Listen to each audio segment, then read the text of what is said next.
Welcome to our continuing series, Questions and Answers from the works of Sri Aurobindo and the Mother. Today's subject is Bliss, Part 4, from Sri Aurobindo.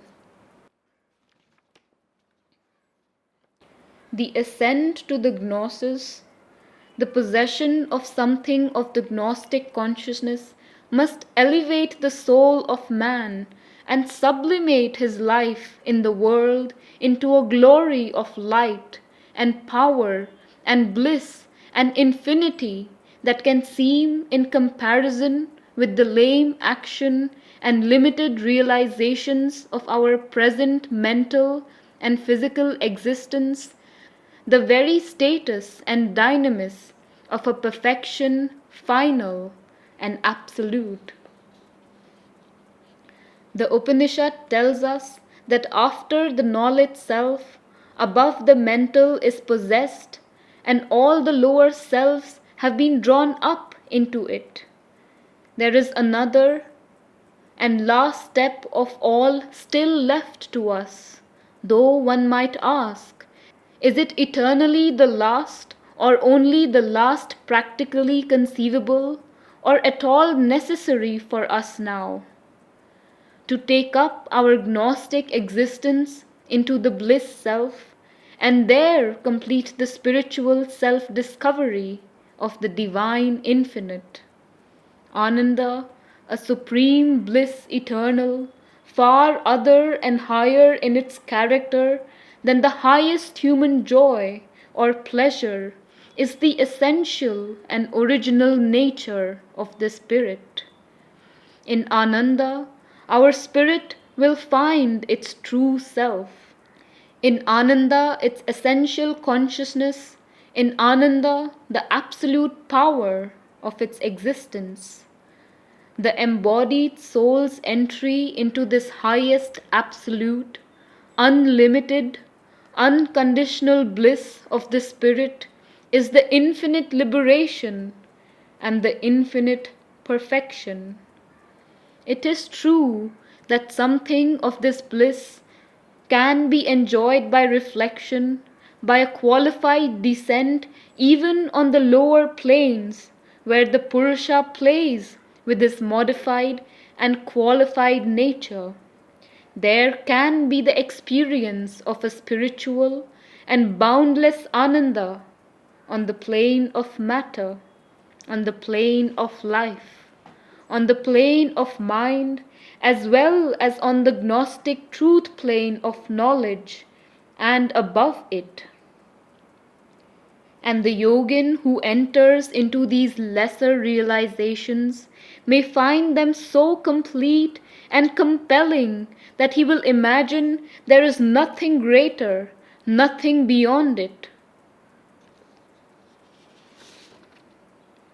For each of the divine principles contains in itself the whole potentiality of all the other 6 notes of our being. Each plane of nature can have its own perfection of these notes under its own conditions, but the integral perfection can come only by a mounting ascent of the lowest into the highest, and an incessant descent of the highest into the lowest, till all becomes one, at once solid block and plastic sea stuff of the truth, infinite and eternal.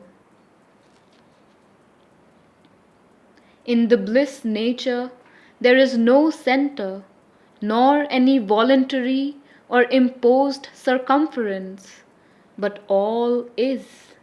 All are one equal being, one identical spirit.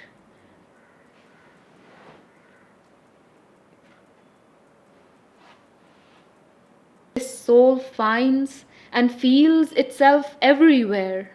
It has no mansion, is aniketa, or has the all for its mansion, or, if it likes, it has all things for its many mansions open to each other forever. All other selves are entirely its own selves, in action as well as in essence. The joy of contact in diverse oneness becomes altogether the joy of absolute identity in innumerable oneness. Existence is no longer formulated in the terms of the knowledge, because the known and knowledge and the knower are wholly one self here. And since all possesses all in an intimate identity beyond the closest closeness, there is no need of what we call knowledge. All the consciousness is of the bliss of the infinite. All power is power of the bliss of the infinite. All forms and activities are forms and activities of the bliss of the infinite. In this absolute truth of its being, the eternal soul of Ananda lives, here deformed by contrary phenomena, there brought back and transfigured into their reality. The bliss soul is not bound to birth or to non-birth. It is not driven by desire of the knowledge or harassed by fear of the ignorance. The supreme bliss soul has already the knowledge and transcends all need of knowledge. Not limited in consciousness by the form and the act, it can play with the manifestation without being imbued with the ignorance. Already it is taking its part above in the mystery of an eternal manifestation, and here, when the time comes, it will descend into birth without giving the slave of ignorance chained to the revolutions of the wheel of nature. For it knows that the purpose and law of the birth series is for the soul in the body to rise from plane to plane and substitute always the rule of the higher for the rule of the lower play, even down to the material field.